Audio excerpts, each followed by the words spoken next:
Assalamualaikum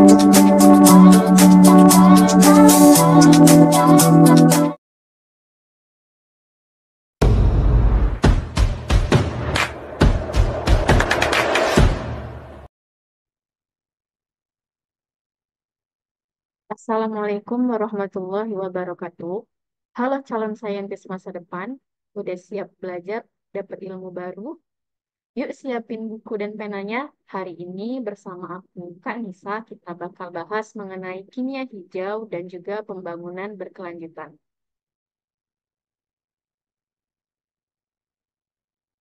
Oke, kakak mau nanya dulu nih sama kamu. Apa sih yang kamu tahu kalau dengar tentang kimia? Apakah sesuatu yang berbahaya? Bisa bikin orang sakit, atau bahkan bisa bikin bom. Wah, serem banget ya.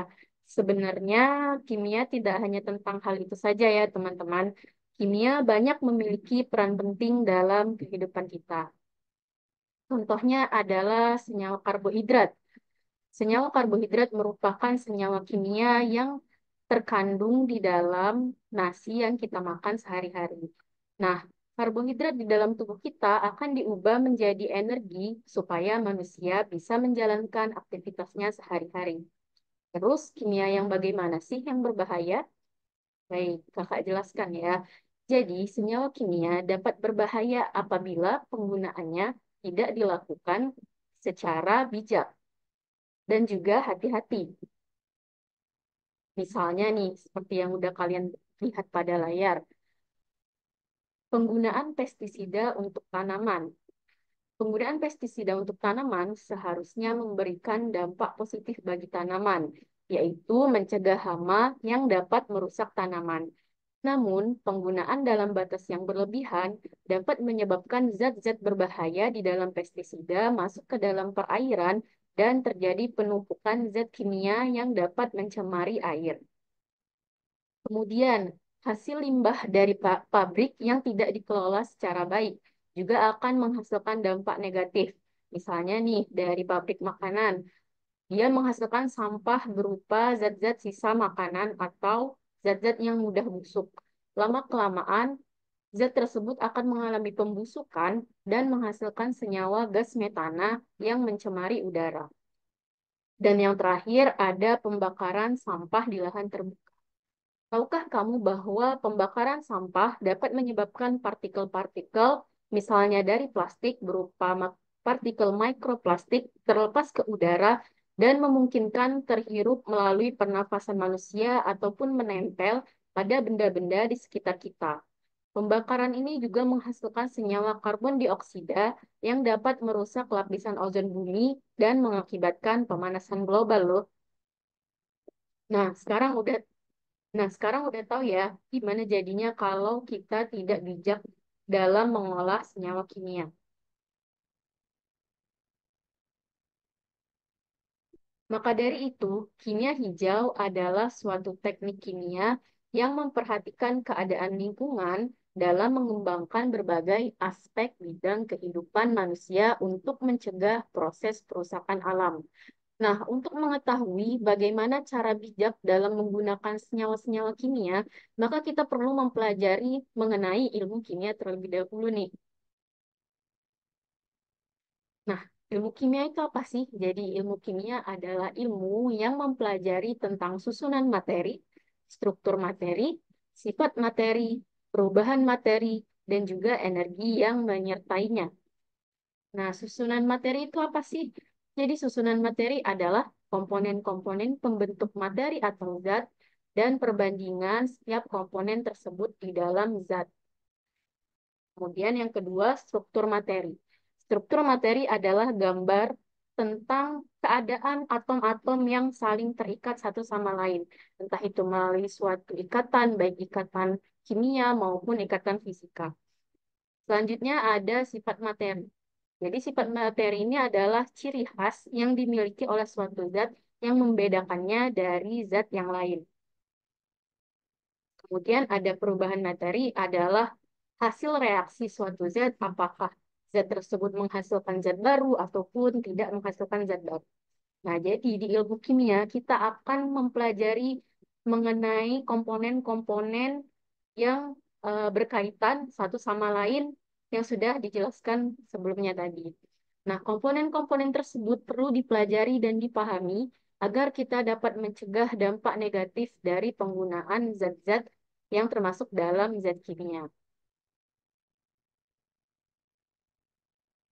Nah, selain mengetahui sifat dari suatu zat kimia, struktur, kemudian juga bagaimana hasil reaksi dari zat-zat kimia tersebut, kita juga perlu memperhatikan bagaimana apa yang harus kita lakukan ketika kita harus berinteraksi dengan yang namanya zat kimia.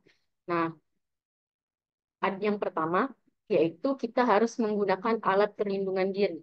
Alat perlindungan diri ini contohnya seperti jas lab, ada sarung tangan, kemudian masker, kemudian ada kacamata dan juga sepatu tertutup. Nah, fungsinya apa sih kita harus menggunakan alat-alat perlindungan diri ini? Tentu saja untuk mencegah kontaminasi langsung dari zat kimia terhadap tubuh kita. Seperti misalnya kita berinteraksi dengan senyawa asam, asam sulfat, yang sifatnya itu korosif. Nah, asam sulfat ini apabila terkena tangan kita, maka akan menyebabkan tangan kita menjadi melepuh.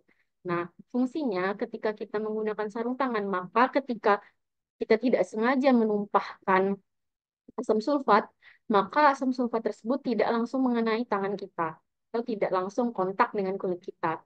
Itu ya. Nah, jas lab itu diperlukan karena untuk melindungi tubuh kita dari paparan zat-zat berbahaya. Masker kita gunakan untuk mengantisipasi adanya gas yang ditimbulkan dari zat-zat kimia. Kemudian ada kacamata dan juga sepatu tertutup. Nah, selain menggunakan alat pelindungan diri, kita juga harus memperhatikan simbol keselamatan kerja yang terdapat pada bahan.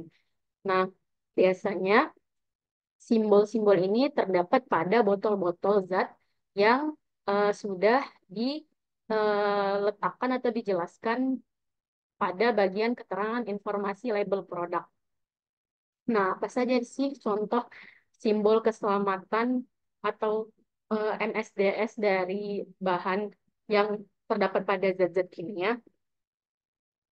Nah, berikut ini adalah 6 contoh yang bisa kakak berikan. Nah, yang pertama itu ada flammable materials, yang artinya bahan tersebut mudah terbakar apabila dia terkontak dengan api. Kemudian yang kedua ada explosion risk, yaitu bahan-bahan yang mudah meledak. Contohnya kayak bom, yaitu senyawa TNT. Kemudian ada yang ketiga ada simbol toksik, artinya senyawa tersebut beracun apabila masuk ke dalam jaringan organ manusia. Kemudian yang keempat ada iritan, yaitu senyawa-senyawa yang dapat mengakibatkan iritasi apabila terkena kontak langsung dengan kulit atau tubuh kita.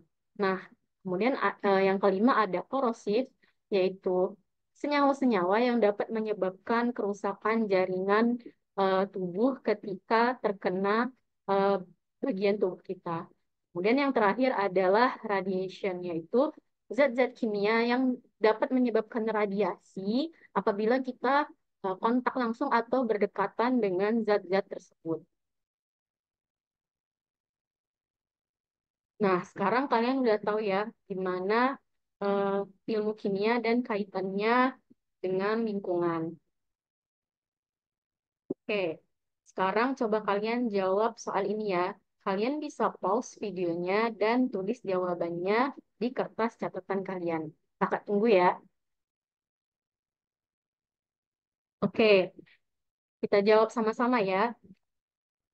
Soal nomor satu, apa saja yang dipelajari dalam ilmu kimia? Oke, jawabannya ilmu kimia adalah ilmu yang mempelajari tentang susunan materi, struktur materi, sifat materi, perubahan materi, dan juga energi yang menyertainya. Gimana nih jawaban kamu udah tepat apa belum? Oke, lanjut ke soal nomor dua. Apa makna dari simbol di bawah ini? Itu udah ada ya namanya. Jadi simbol tersebut adalah simbol iritan yang artinya mengindikasi bahwa suatu zat kimia tersebut dapat menyebabkan iritasi apabila terkena kontak langsung dengan kulit.